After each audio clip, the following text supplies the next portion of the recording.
Hello and welcome to a brand new episode of the Five Heart Podcast.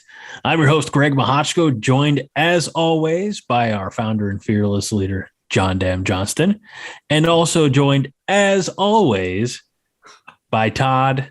I don't have a snappy nickname for him, Wolverton.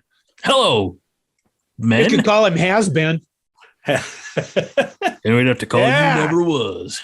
Start this motherfucker out right. A legend in his own mind.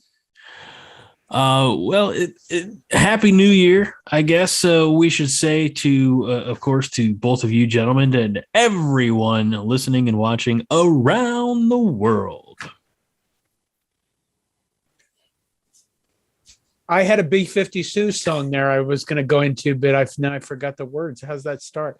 Anyway, what's going on? What's happening? I haven't been here for a while. I've been away. Yeah, how was Texas, or as they say in other languages, Tejas? I need to buy 27 guns. Okay. How many do you have currently? Well, that's kind of personal. Okay. Hey, no, I'm sorry. I just didn't know if like you had to get to a certain number, or if the number's 27, that's okay.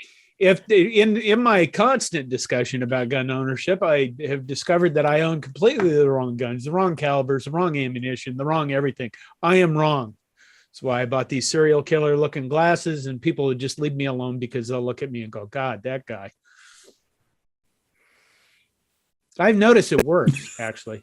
I walk into Quick Trip, fucking people just get out of my way. And they're like, Jesus Christ, this guy's like next up to start a cult and take on the FBI. Which is something you learned about when you were in Tejas. And thus the reason for 27 guns. No, that's not the reason. That's a separate reason, Todd. Many conversations with many people of importance. Yeah, he didn't just spend 2 weeks locked inside his brother's camper or anything like that. Jeez. It's not a camper. It's an RV. What's the difference? There's a whole lifestyle around this. Okay. This has started out completely discombobulated. People that's tuned in are probably going, what the fuck? Is this a Husker, a podcast? Or, well, and that's the thing. Is this going to be insurrection? A recreational vehicle tutorial, or are we going to, welcome Todd officially, find out how his holidays were, and then move on to some more Nebraska related topics? Jon, you are our founder and, dare I say, fearless leader. I'm going to let you decide. Are we going to have a recreational vehicle tutorial, or are we going to properly welcome Todd and then get on with the rest of the show? We're not going to do an RV tutorial. Okay. Todd, hello, sir. Howdy. How's it going? That was my salute to Texas. Howdy. What they say about Texas. But nobody in fucking Texas says howdy. They wouldn't go howdy. That's like fucking. Who is the red freckled guy? Howdy doody. Howdy. You guys should be old enough to know this movie. It's an old black and white Andy Griffith movie called No Time for Sergeants. Did you ever see that movie? No. Andy Griffith is, he's a mountain boy who gets drafted, and he goes into I don't know, the Army, I guess, and he meets a fellow draftee who's all his brothers were in the infantry, so he's determined to be in the infantry, and the old Sarge has it out for our good buddy Andy Griffith, but there's a scene. It cracks my family up still to this day. He's in a plane that is experiencing an in-flight emergency, a military plane, and he's on the radio and he's trying to communicate with somebody on the ground, and he says, hello, and the person on the ground says hello, and this goes back and forth, and all of a sudden Andy Griffith's character goes, howdy. It's really backwoods country, and it's a good fun movie for the whole family. Well, hello. Okay, thank God we went right into Husker sports now, you motherfuckers. I will confess that when I am in Texas and I spend some time in Texas, I do start the extra vowel starts to slip in there. You start saying things like reckon, oil. I use reckon all the time. Yeah. Are you saying you make a 2-syllable word a 3-syllable word? Yeah. Or you just, oil. Oh, like good old boys. No, like oil comes out of the ground. Oil. Texas tea. You need to change the oil in your car. What do we got going on with Nebraska sports anyway? I briefly, and then we'll get there. Okay. I was talking with a coworker this afternoon who did not know who the Oak Ridge Boys were and had never heard the song Elvira. Oh God, she is a blessed person that they don't have that disruption shit in their lives. She is not yet 23 and had no idea what I was talking about. I'd probably introduce somebody to the Replacements and Husker Du before I'd ever bring up the Oak Ridge Boys. Although I will say that my time in Texas, I listened more country music than I have in probably the last 3 years put together. Yeah, I'll do that in Texas. But enough about Texas. Texas sucks. By golly, let's talk about the greatest state in the union, Nebraska. Woo! Well, there's a little football news out there.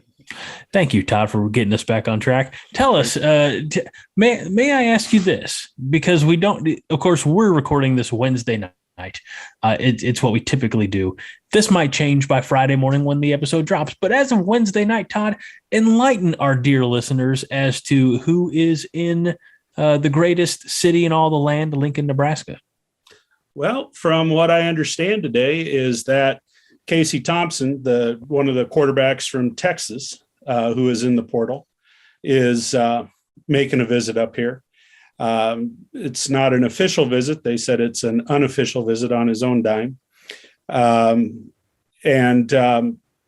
I guess they're scheduled, and I think this has been in the media quite a bit, the Chubba Purdy from Florida State, brother of Brock Purdy at Iowa State, is planning an official visit on the weekend of the 14th. But, I think a lot of Cornhusker fans have been kind of obsessed with, what are we going to do with a quarterback? What are we going to do for a quarterback? Because you didn't hear anything other than speculation flying around out there, and maybe a few tweets where somebody said, well, I'm blessed to have been offered an opportunity by Nebraska. But Casey Thompson's a pretty good quarterback. And what's kind of thrown a wrench, I think, because I don't know, some of those recruiting services were projecting him in their crystal ball or whatever, projecting Nebraska.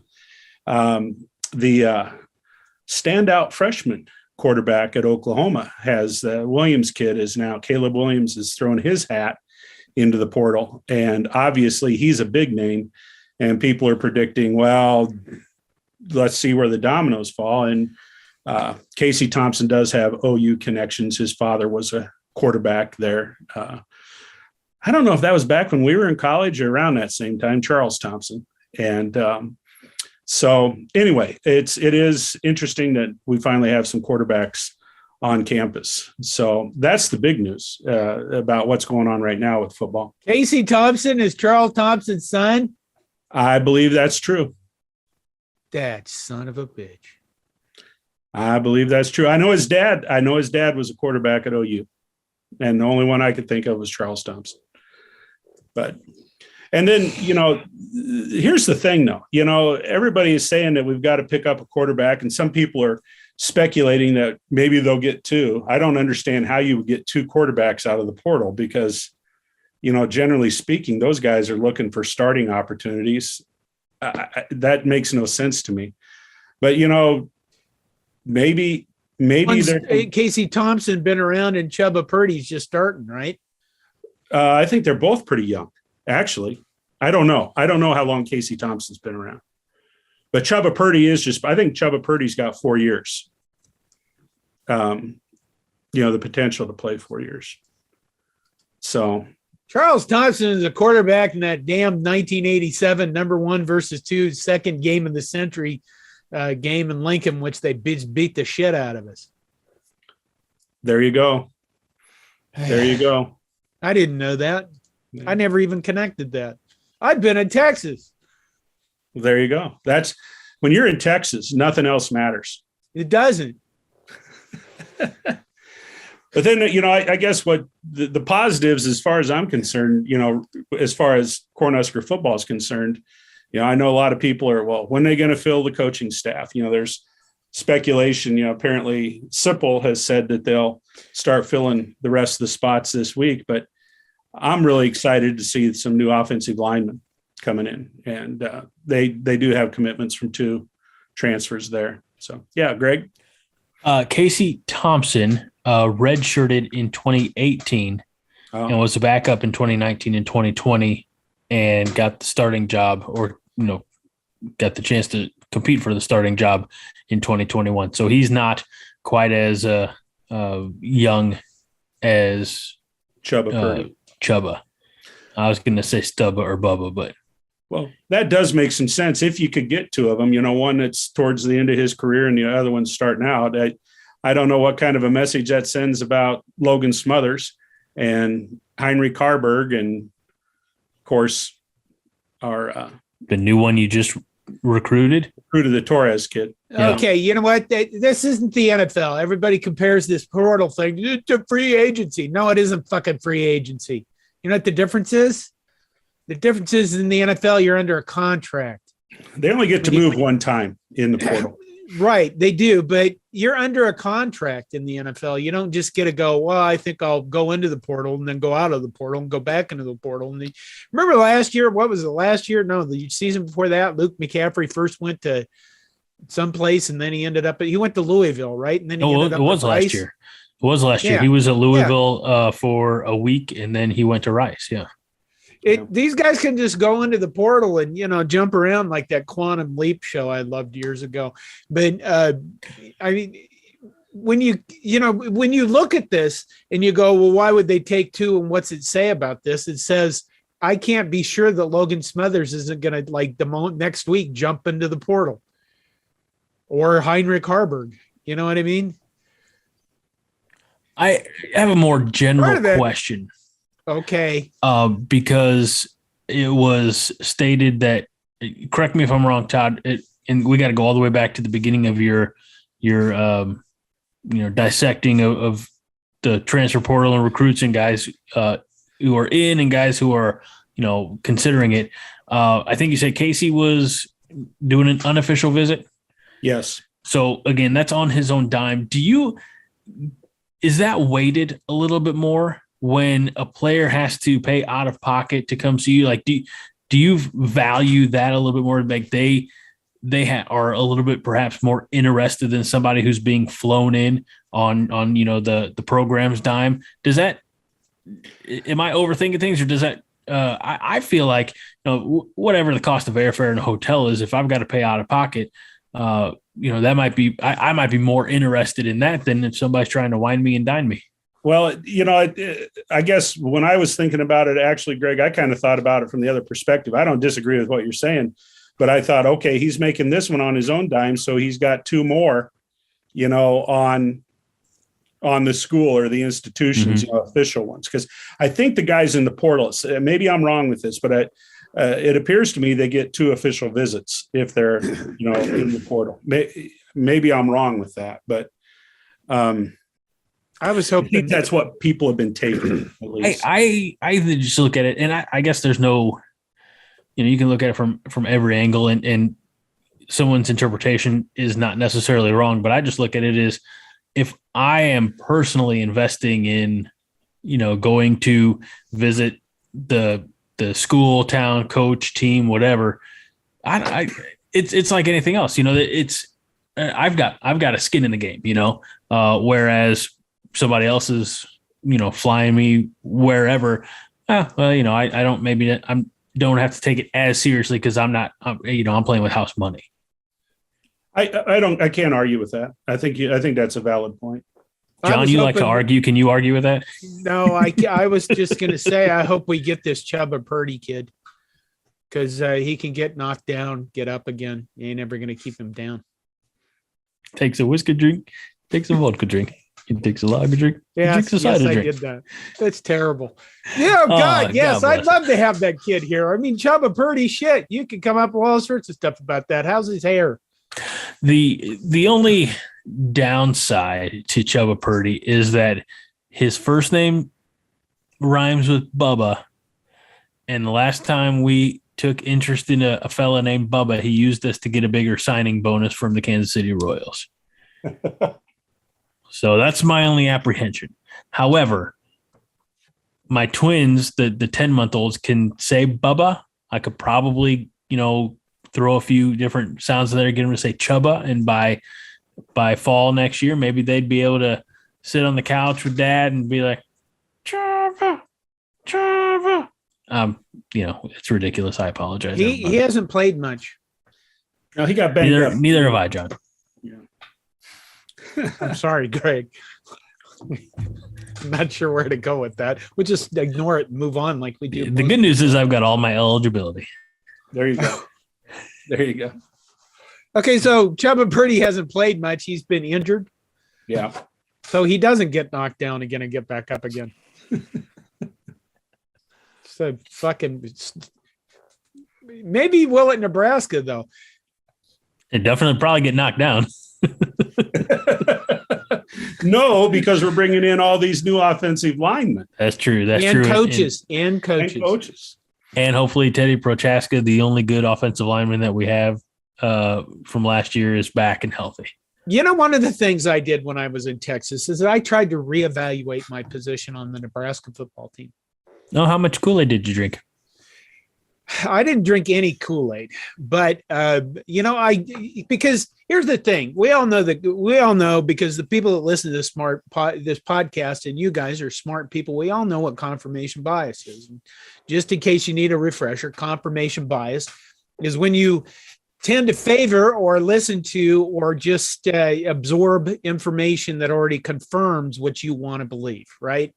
So my belief, and I've stated this many times, is that Scott Frost is not a very good head coach. And all we did in keeping him for another year was put a Band-Aid on the program so we can fire him next year.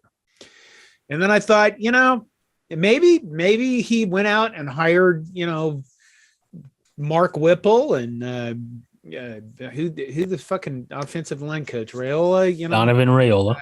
Mickey Joseph. Maybe he is fixing this. Maybe he has looked at himself and said, I need to do a better job. And actually I need to get rid of this part of my job and give it to these people, turn it over to them so they can do their jobs. And I can go, I don't know, be a figurehead, hopefully. But, I really tried to actually just honestly say, maybe I'm wrong, because that is the way you combat confirmation bias. You simply ask that question. What if I'm wrong? And I have to do this a lot in my career because my job is to provide IT solutions to people. And I usually come up with a solution. And then I go, what if I'm wrong? I need a B solution if I'm wrong about the first one. If we're fixing a problem, I got to come up with B, C, D, that kind of stuff. So where am I going with this? Well, I haven't been around for a while. So I suppose everybody else talked about Mark Whipple and let me refute your confirmation bias. Okay. How many things do you and I ever agree on? 10%, 20%, 50%? 33.2. 33.2. Yeah. Okay. So we agree on things less than half the time. Maybe, yes. That's probably, I don't know. Now we'll have to start tracking it. Well, that's probably true. Well, you're not wrong. Scott Frost is a bad head football coach, and he should have been replaced. So you're not wrong. Okay. Todd. Where's that youthful optimism? There is no hope, Greg. But,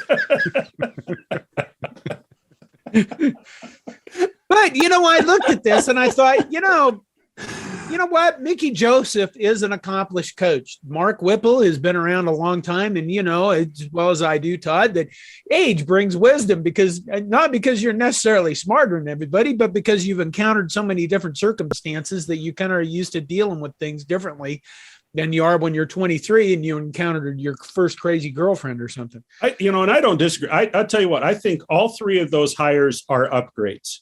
I do. Yeah. I think all three of them are. And, time will tell. I mean, we're going to find out in late August over in Ireland, whether these choices were the right choices. And,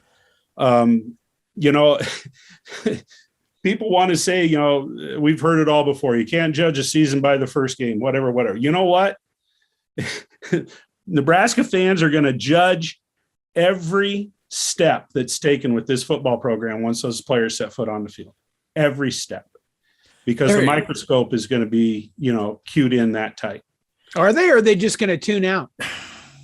No, they're not going to tune out. You don't think so? Here's what I think is going to happen.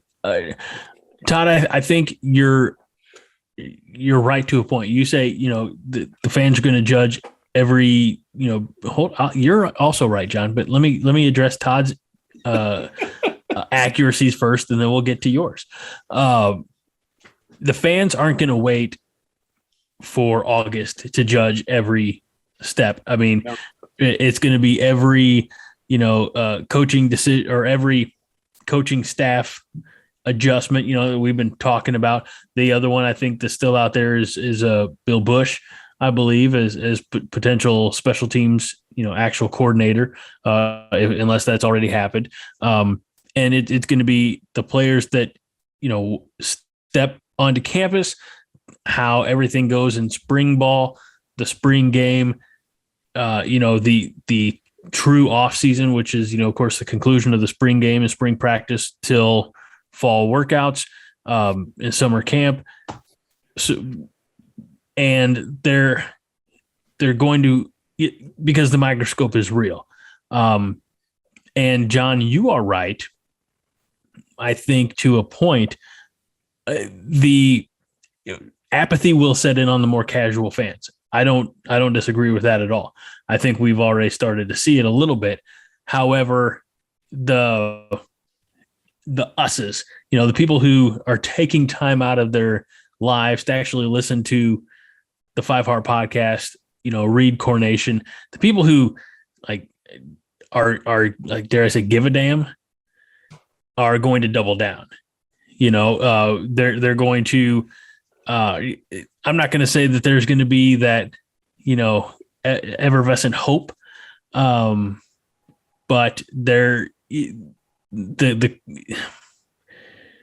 to be as much attention to it paid instead of by, the numbers are, add however many zeros behind it, but instead of, 100 people casually, paying, you're going to have 75 people that are just really dialed in, I think, and paying very close attention. That's my opinion.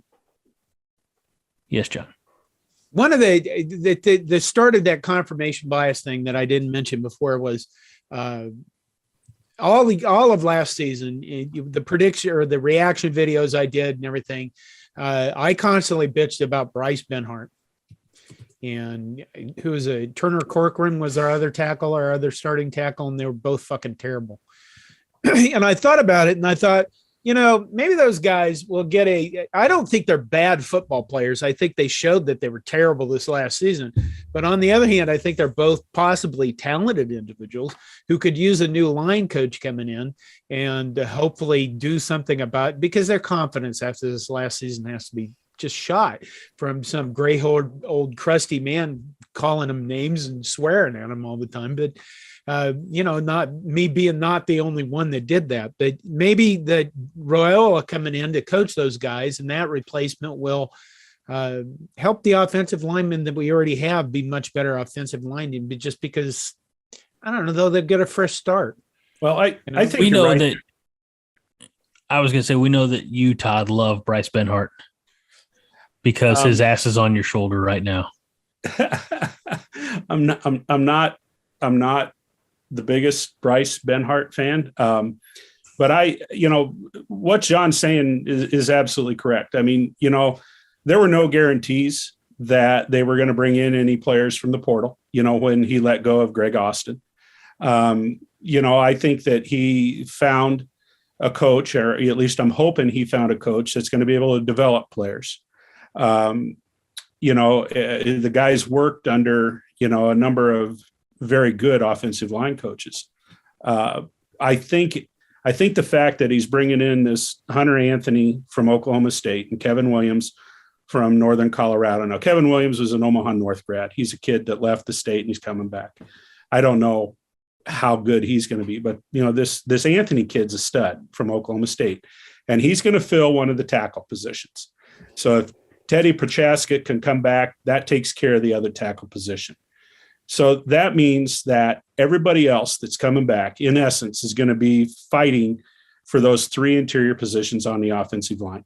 Maybe Bryce Benhart wasn't a tackle. Maybe he's a guard.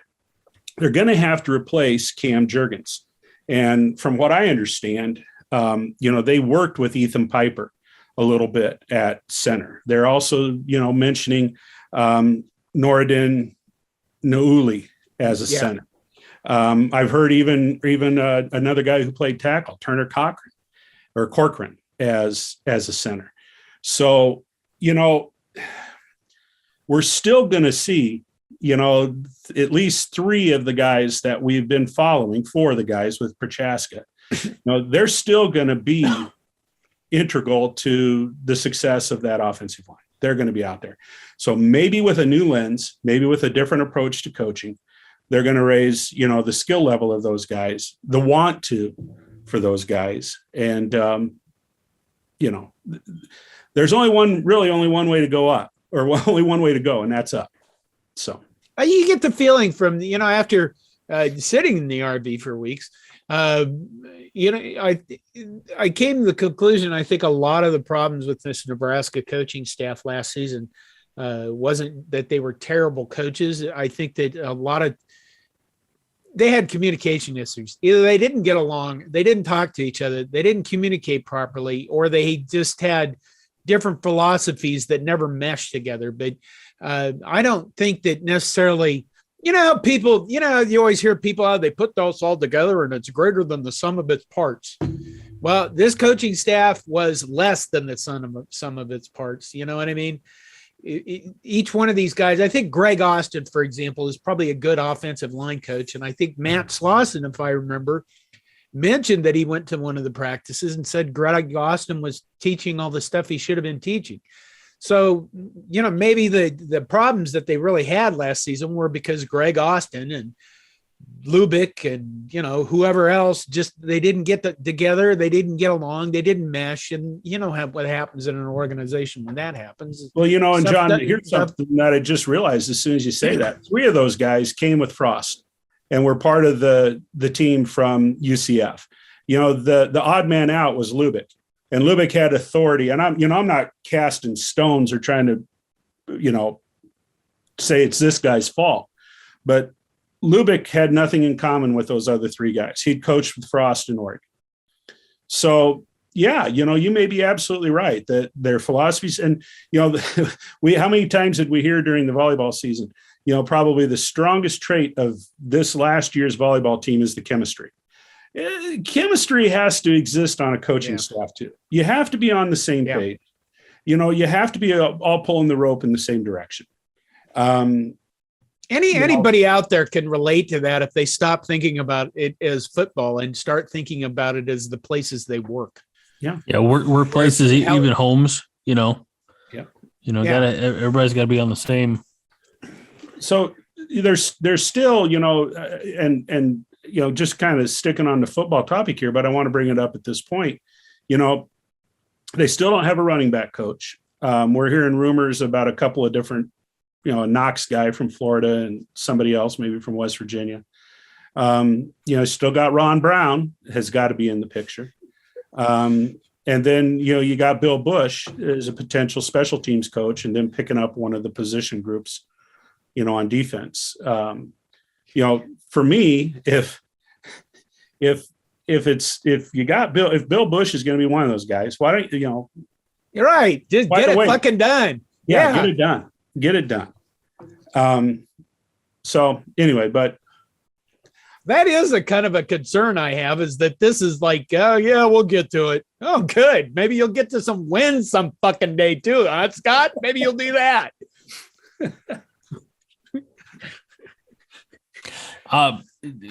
Speaking of Bill Bush, I brought him up kind of initially there, but his old boss, well, Coach O, had some real positive things to say about him in a recent interview.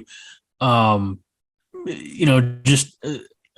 among the things, and I don't remember everything verbatim, but I believe one of the quotes was that they, meaning LSU, would have never got Joe Burrow without Bill Busch. I had heard that back at the time they recruited him, how important Bill Busch was. Yeah.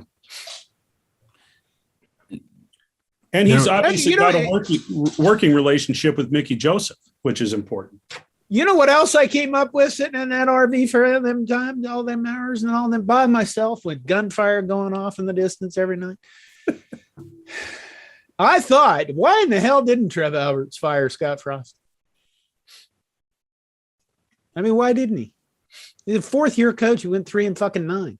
He might have lost every game by one single score, but he still went 3-9.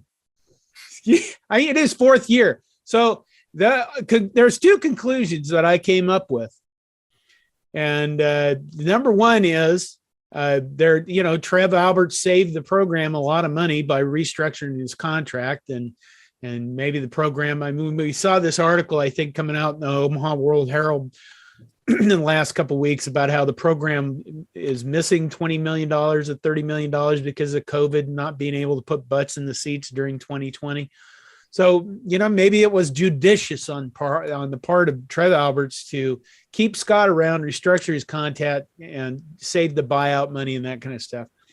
But the second reason I came up with is that I think Trev Alberts just arrived and so probably looked at all this and said, "Holy shit, Scott Frost has a lot more political backing than I thought he did." Because when I go out and look at Facebook groups and social media and bulletin board sites and stuff like that, people tend to cluster around stuff, right? They like this site will be like, we love Scott Frost, and this other site will be like, fuck that guy. And that's the other thing that I really came up with is, maybe Trev Alberts just discovered that there were boosters in place or there were people in place that really just were not going to let him fire Scott Frost or something. There you go. I just sprung that one on you without anything ahead of time.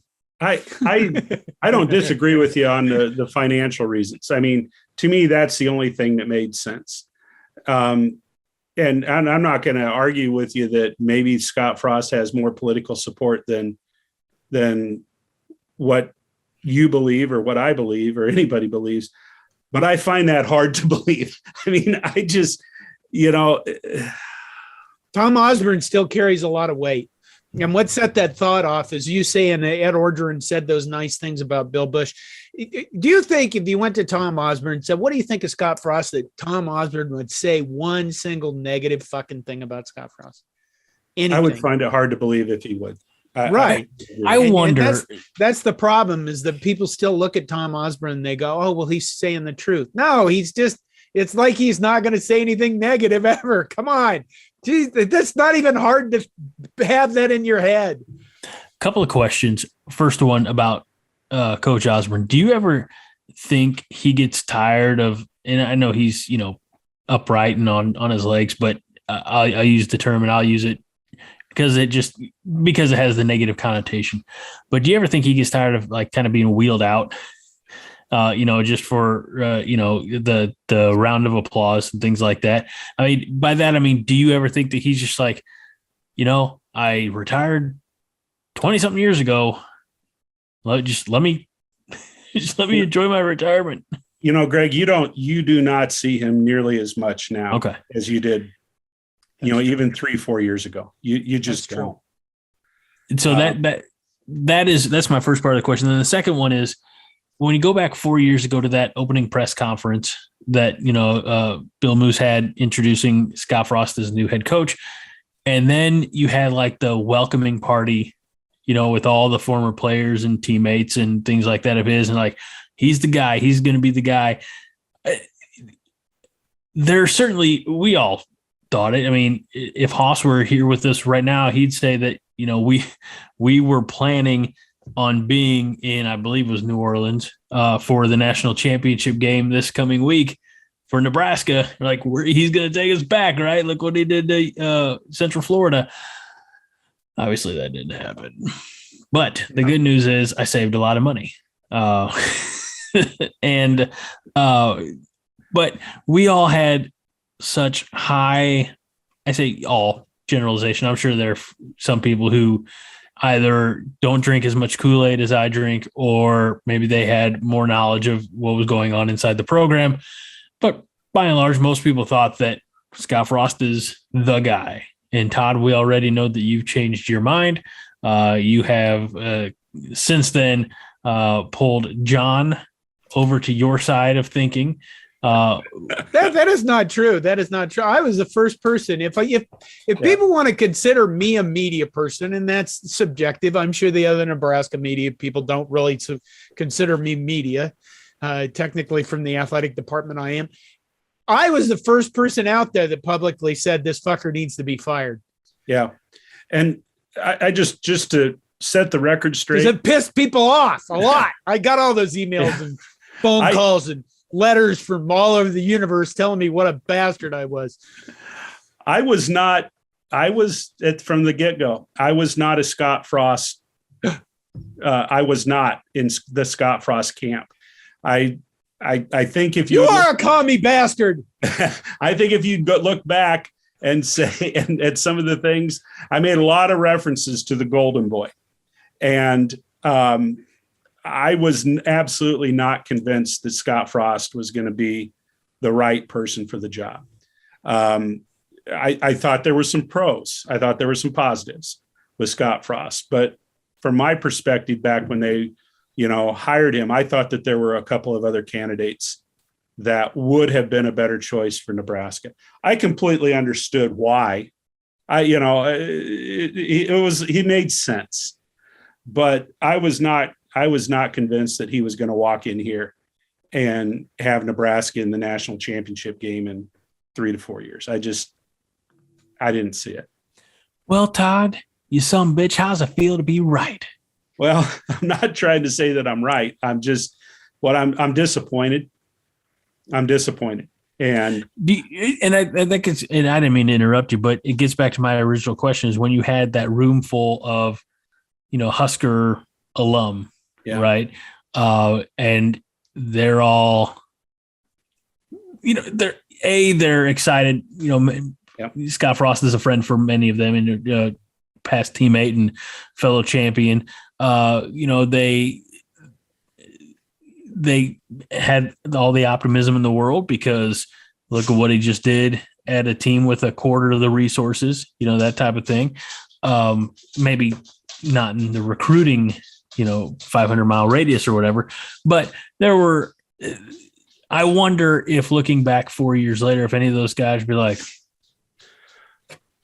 well, first of all, Greg, at that point in time, that kind of swayed me to think, well, maybe he will be able to get it done. If all these guys have the faith in him, maybe he will be able to get it done. Are some of those guys shaking their heads and saying, oh my gosh, I had it wrong? I'm sure that there's some of them are. I mean, there are some former players that, publicly, on social media and stuff have made some negative comments, about his performance as a head coach. But, let's look at something. The defensive side of our team is fine. You know what I mean? They performed well. Their players returned last year. They got those guys back that were super seniors, and those are the guys that kept us within one score of all the games, whatever. You know what I mean? The defensive side of this team functions well. And what that kind of indicates to me is that Eric Chenander is in charge of the defense. And nobody fucks with him. In other words, Scott Frost doesn't come over and say, I don't want that guy starting a defensive tackle. I want this guy. He lets Eric Chenander do what he wants there. On the offensive ball, what we saw was an offense that, played fairly well, actually, in terms of overall offense. They played pretty well until they got to the red zone. If you went back and you said one thing you could point to that cost us games, cost us a season, it was red zone performance. That was it. You can blame special teams all you want, but really it was the inability to score in the red zone. So why was the offensive side of the ball so dysfunctional compared to the defense? Is it because Scott Frost was intricately involved? Okay, whatever. Always involved in the offensive side of the ball. I mean, was it Scott Frost's influence on the offense? Was it that they dysfunctioned as that part of the staff? And I guess where I'm going with this is if they bring in Mark Whipple and Raiola and whoever Greg Knox, I don't know who Knox is it? Yeah, Florida running back, whoever, they bring in all these offensive guys. And let's say they get along fine. If Scott Frost can leave him alone, maybe that'll be a good offense and we'll have a good team. Does anybody see that as a possibility? I feel like it's going to be very difficult to compare this year's team to last year's team. Even if, with the new personnel at the coaching staff, be it, coordinator, line, et cetera, because we'll never know, if Scott Frost is as hands-on or as hands-off as he was last year with, the predecessors.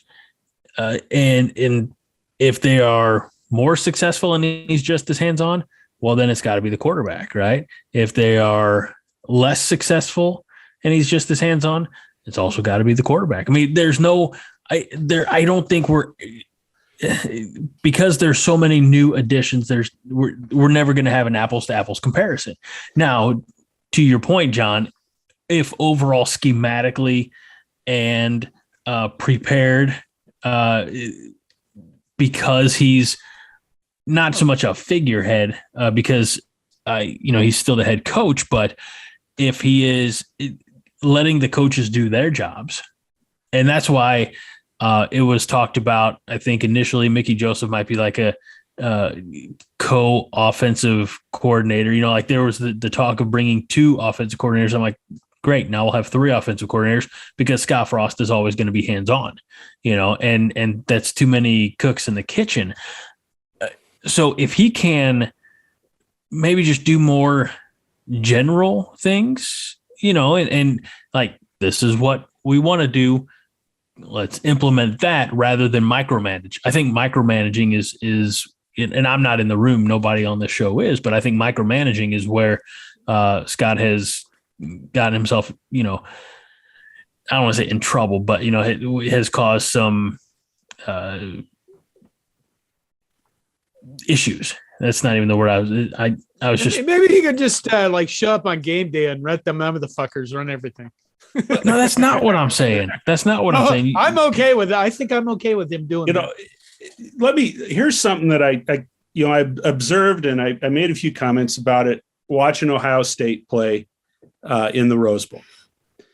And you can draw the same parallel with Oklahoma when they played Texas. Both of those teams with freshman quarterbacks, true freshman quarterbacks, were able to come from behind, drive the length of the field, and win. And it didn't look like a flippin' Chinese fire drill. Yeah. How many times? You're not allowed to, you're only allowed to call it a fire drill now, sir. Okay. It didn't look like a little fire drill.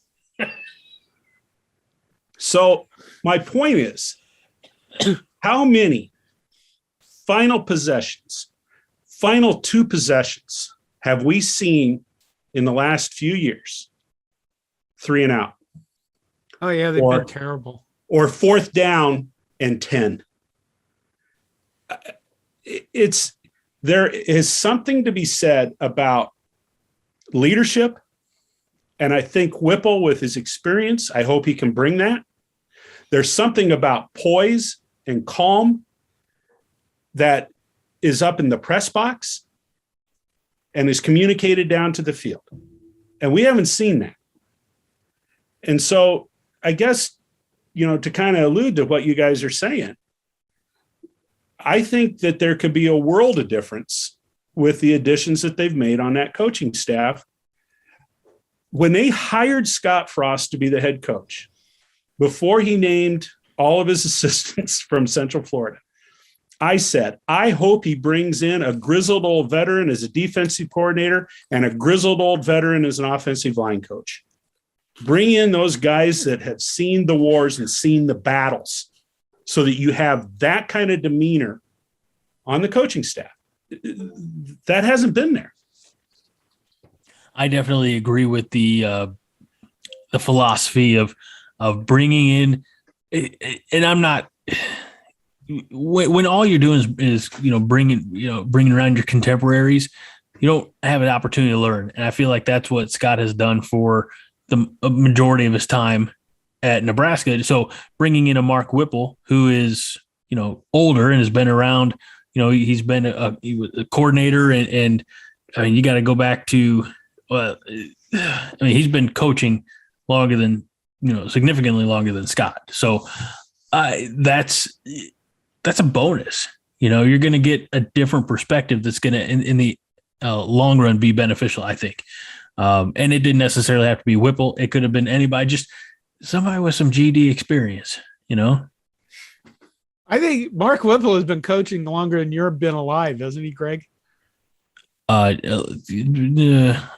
verify. Please hold. Does that make him grizzled? I just want to know. He's older than me. Wow. I don't even know how old I am anymore. Well, does that make him grizzled? Does all that right. make So, let's see here. Mark Whipple began his coaching career as an assistant at St. Lawrence in 1980.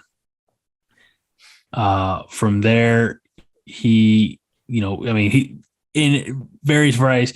I mean, his big break, I think everybody will agree, was when he went from UMass in 2003 to the Pittsburgh Steelers in 2004. But then it's, Steelers, Eagles, Miami, the Browns, back to UMass. He was in Pittsburgh again, a couple of years ago, and then now Nebraska. So I thought his big. You're not even 40 yet, are you?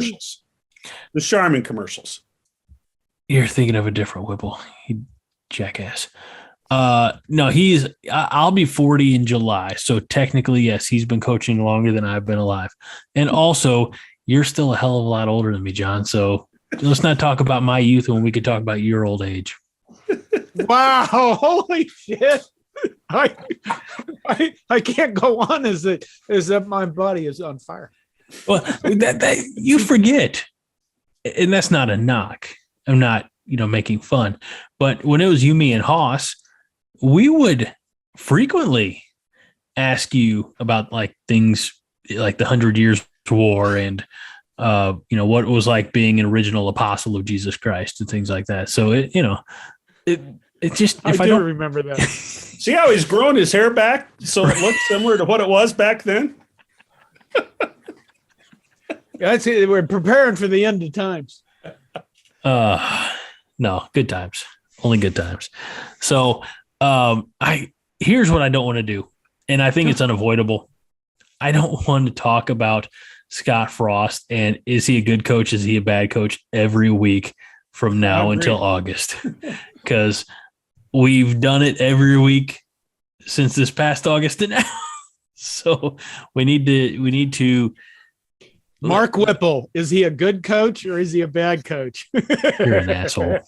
Donovan Reynolds, good coach, bad coach. I want it to be more cut and dry, like John Cook, good coach, bad coach.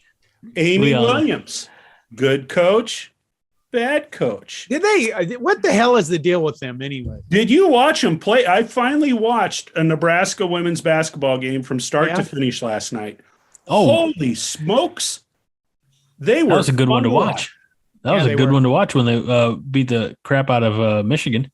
Yeah, number 8 ranked. I was going to say, top 10 team. And they beat them by 22 or something. I thought it was interesting. Sorry. I keep interrupting you. I am terrible at that, aren't I? It's all right.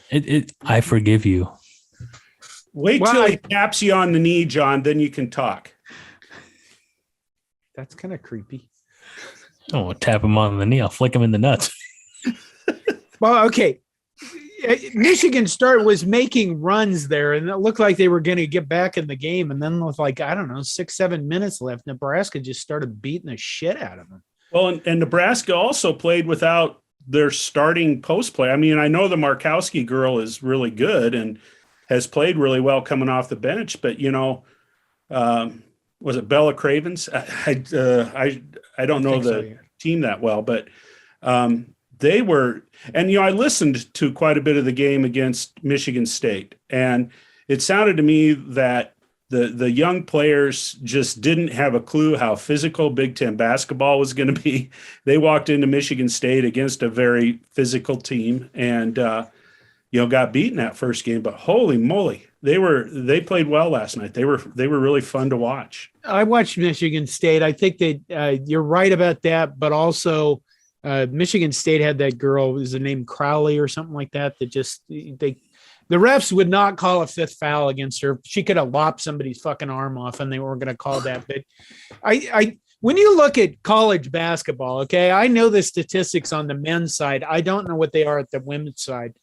Do you know what the home percentage winning at Michigan State is? Maybe I brought this up before. For men's basketball, what percentage of their home games do they win? It's something like 88%, isn't it?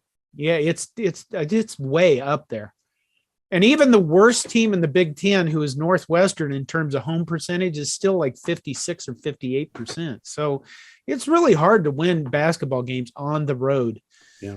And, especially in the Big Ten. So unless you're a road game or a team playing at Nebraska, then we will roll out the red carpet for you and make sure that you paid the officials more than we did.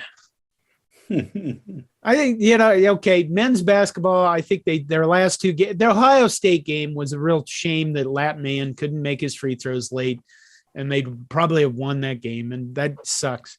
They have played better in the last two games, and I think a lot of that has to do with Hoiberg basically telling these guys, if you do something really dumb, you're out. And you've seen him do that, even tonight against they just Michigan. Played. Come on. Yeah, Michigan State. Yeah, at Michigan State. And, Bryce took a couple of really shitty shots and it was like yank. And then he'd come back in, So I don't, they just got to grow. They just got to get better. Yeah. And you can hear all about Nebraska men's basketball on our dedicated Nebraska ball podcast titled Of Bangerangs and Daggers, coming back to Coronation Radio someday in the future. No, I've talked to those guys, and the general consensus is that, it's difficult to get three guys together to record a show. And then I look at what we're doing right now, and it's like, is it though? You know what? I think right now, I think it's really hard to pay attention to Nebraska basketball because that they're struggling. Traditionally, we don't have the fan. We're not a good basketball program. We weren't a good football team this past year. Yeah, but the whole state's ego is Nebraska football. Okay. If Nebraska, what are we supposed to? Are we propping up the state's ego with toothpicks at this point after that 3-9 year? Yes. But we're still out there doing it. How are you going to grow the fan base? Look, I get it. I say this jokingly about our good guys over at B&D, but how are you going to grow the fan base if you're not talking about the product? People got to know. I don't know. I don't have the opportunity to watch the games as much as I would like. So when there's a Bangerangs and Daggers podcast, I like to listen to it and get caught up. Well, I'll say this about men's basketball. Derek Walker has performed way beyond I ever thought he could. He's become a really decent Big Ten big man. And I think tonight they said his field goal percentage is like 78%. Career high scoring too, I think I heard as well. Yeah, he is playing lights out for being the big guy that they have that's actually performing. Andre played, I think, better tonight at Michigan State than he has a while. Verge drives me completely insane. Bryce McGowan's is kind of like this, but he smoothly, he scores. They just need to get better. They need more time together. They need to figure out what they're doing in Big Ten. Let's talk about it. They're 0-4 after tonight. They lost to Michigan State by 18, 14, something like that. I mean, they played them pretty tough for most of the game, and then they just ran out of gas at the end. And that's 12. what you do against Michigan State. They lost by 12. Lost by 12. Okay. Yeah. I mean, they played decently. They just, It's also Michigan State, which is kind of one of those legacy programs anymore in men's basketball. This would be a great question for a Nebraska ball talking head, but how many of the guys on this team would this be their final year, their seniors? Who's a senior? Yeah. Do we have any seniors? That's my point. So theoretically, I don't, I know there was talk about, I think maybe Trey McGowan's, right, of being that one and done type of caliber athlete, but he's also been hurt. Bryce. Okay. I'm sorry. But Trey's the one who's been hurt. Bryce is the one who, is, as you said, up and down a little bit here and there. Definitely not the type of year you think you'd leave and go pro on. If we do it for football all the time, we do these what ifs. So what if this core group of guys comes back next year? That'd be nice. And Kobe Webster's a senior. Okay. And he was a transfer from Wisconsin? Western Illinois? I had it someplace else. Yeah, was it Western places. Illinois? I think that sounds right. I get him. If only there was a easily digestible podcast to listen to that would fill me in on everything Nebraska and basketball.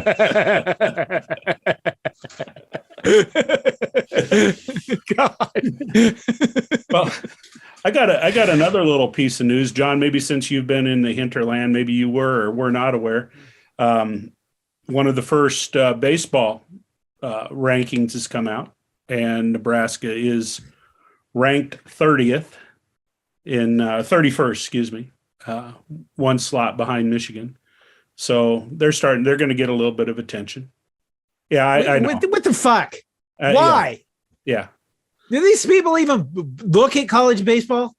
Well, considering the fact that starting pitching for the most part is gone, that's one of the first things they tend to look at. Well, okay, coming back. Whatever.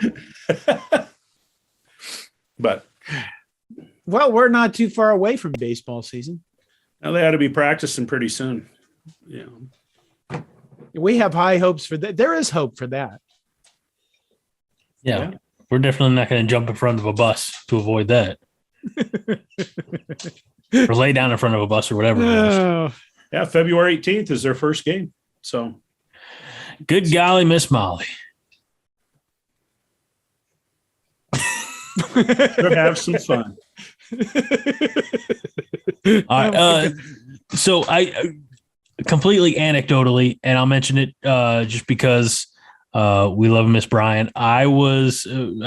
Last week I took my son bowling for the first time, and it happens to be the home lanes of the McKendree College, McKendree University Bearcats, who have a few national championships to their name, and some of them have come at the expense of the Husker women's bowling team. So he bowled all right, and so did I. We had some fun with it, and there's your bowling update because Brian would want us to. How old is your son?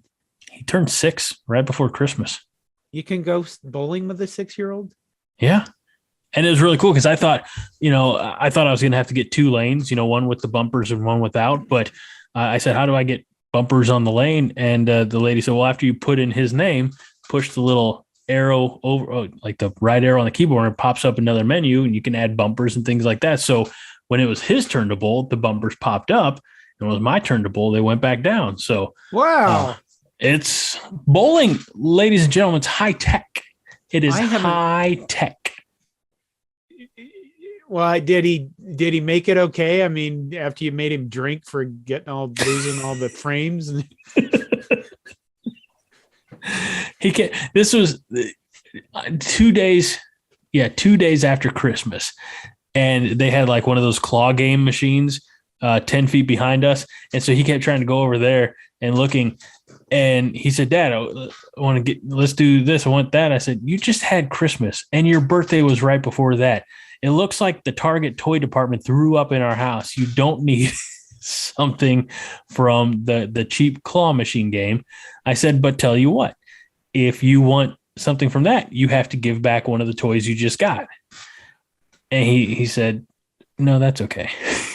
I said, good. Hey, are we going to end soon? Yeah. Because Todd looked like his screen was frozen and that he's given up. I have a question. Did you guys get any toys for Christmas? I got the best Christmas gift ever. A lazy boy rocker recliner.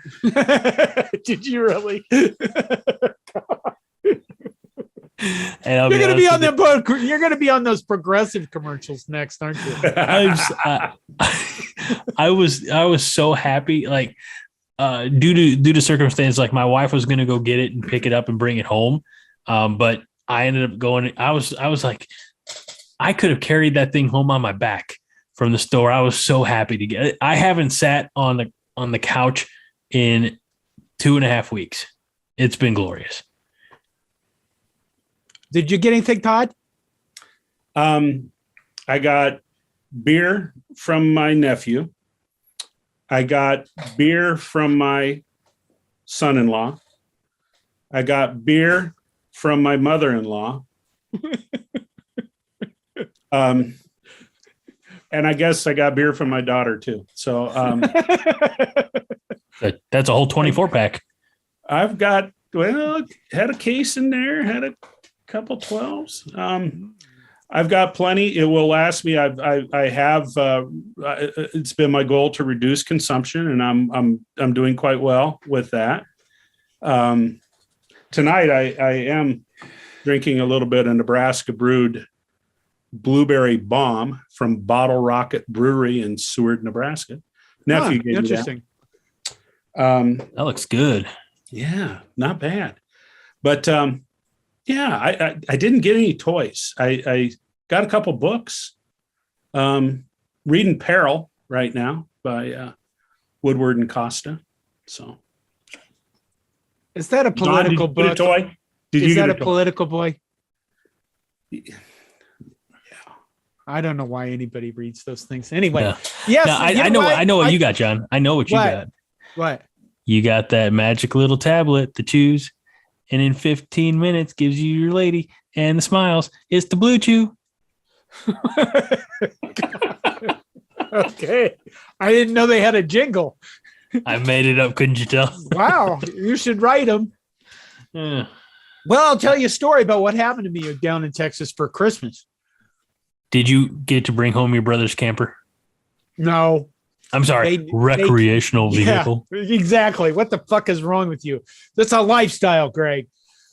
But his company had a Christmas party, and we went to a virtual reality center. And is that cool? It was cool, and I was kind of worried about it. I wanted to try this since I've been dead, but I was worried that, with the brain injury, that virtual reality would really give me massive disorientation and headaches. And I thought, I want to try this just to see if I can do it.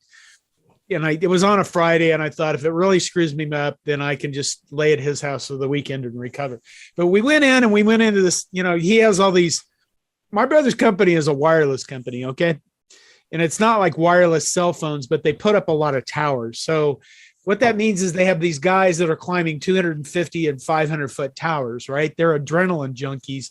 They're young. They're in their 20s. They're fit, because you better be fit if you're climbing up a 500 foot tower. I can tell you that.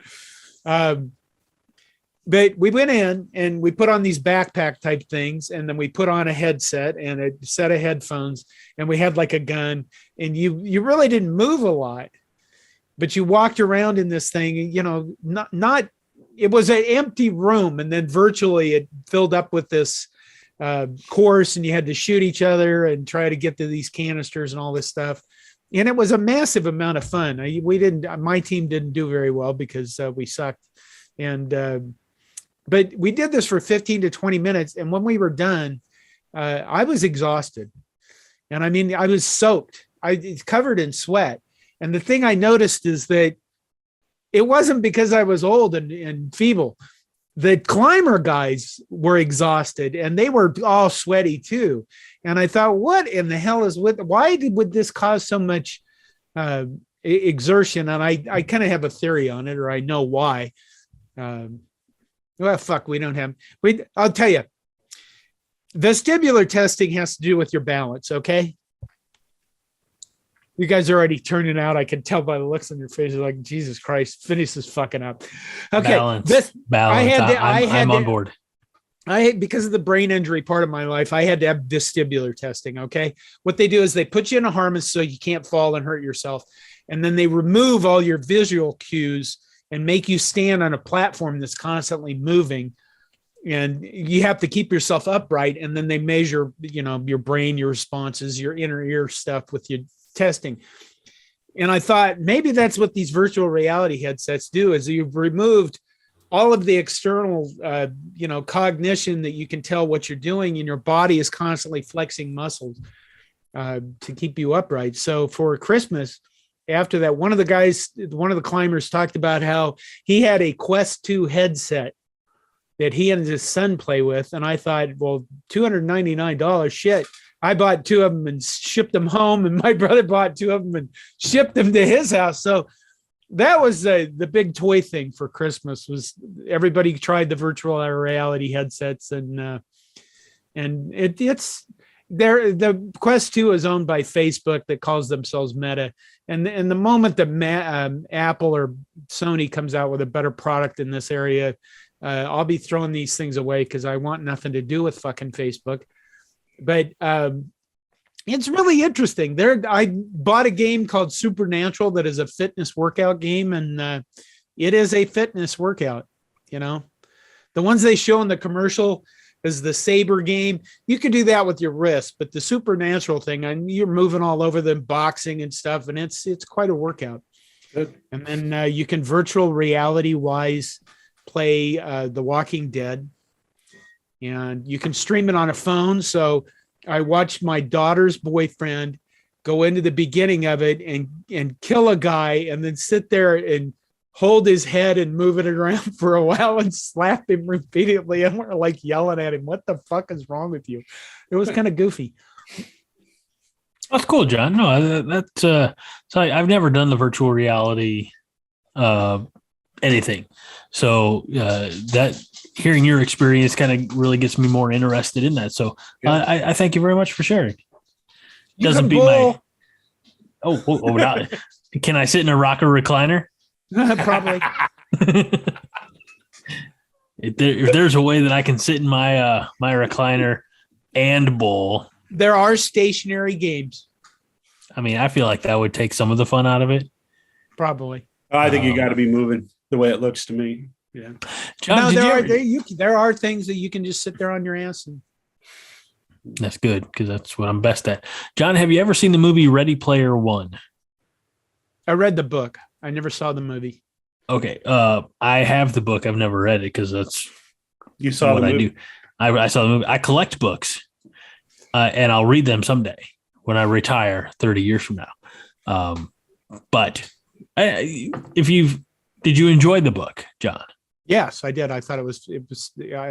I was amazed at the guy who wrote the book, and you should read it. I was amazed at the number of video games that he knew intimately enough to write about them to the level that he could. That is the most amazing thing about that book, is that, it's shit tons of video games in that book. A lot of them I never played, but, talking about this parts of this and doing this in the video games and maneuvering about this and figuring out the puzzles and stuff. It's amazing. Well, if you want a much quicker experience, I recommend the movie. I would like to see the movie. it's an enjoyable picture. That's about all. I'll leave it at that. So, well, we have touched on a little bit of everything. Wait, hold on. I'd be remiss. Todd, do you have any wrestling news for me today? Not really. Okay, good. Nebraska, That's all for. Oh, I'm sorry. Nebraska does wrestle at home Friday night. I'm planning to go down and watch. They take on Purdue, opening the Big Ten, their Big Ten season. Should be a duel that Nebraska wins, but there'll be some good matchups. You're going? Yeah, I'm going to go. Dylan will be there. Dylan's going to be there. Okay, I'll try to hook up with him.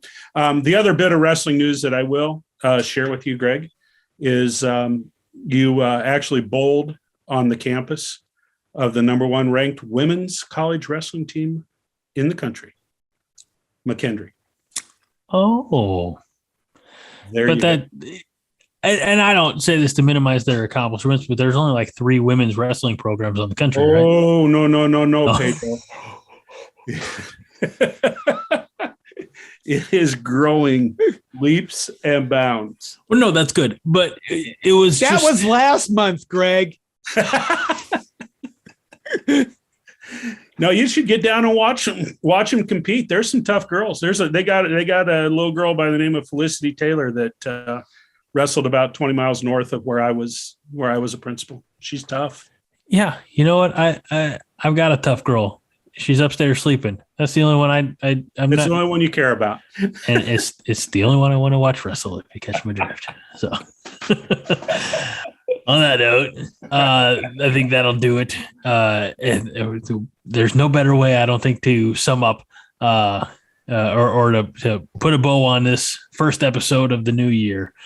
We appreciate everybody. We hope that you were able to stay safe and healthy throughout the holiday season, and that all of that is sustained through the new year. So thank you for taking us with you at home, at work, or in the car, wherever it is you listen to the 5 Heart Podcast, which is the preeminent podcast from coordination.com.